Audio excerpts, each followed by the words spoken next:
Yun mga kalapatid. So ito naman, sipat kilatis lang tayo ngayon kasi wala nang race.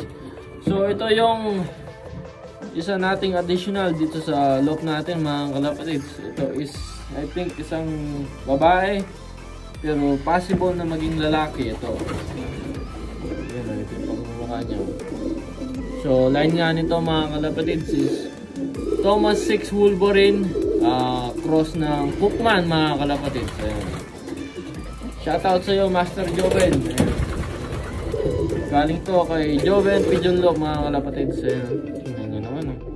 So magagamit to next breeding season. Ano yung ipapares natin dito? Di ba natin alam kung alin yung ipapares natin. Pero gusto natin paramihan is yung mga title line natin. Yung mga title 120 8A's. Oo, ayun mga kalapatids. Ipapares namin dito is si 4166. Yun yung ano natin 8A's overall mga kalapatids. Ayun nga oh. Ito yung pagmumukha ng ano natin Thomas 6 Wolverine oh.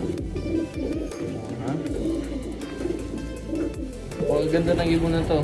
Halos pa tapos na mag-molt. Mahilap lang mga kalapatids. Ayun oh, tingnan nyo yung katawan oh. Mink na mink mga kalapatids. Ayun nga, naka-jacket na tayo dito sa Canada kasi malamig na mga kalapatids. Kaya wala na tayong race. Puro sipat kilatis na lang tayo. Ayan o. So ito ulit, isang Thomas 6 Wolverine, cross ng Cookman, hawak ng Prime Loop mga kalapatids. Isa sa gagamitin natin this coming breeding season 2024. Ito siya. Ayan mga kalapatids, tapos grabe yung vitality niya oh my god, grabe yung vitality nitong Thomas 6 Wolverine natin oh. Mike Ganos, family loop mga kalapatids.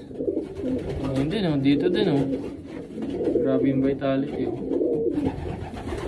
Gandang ibon.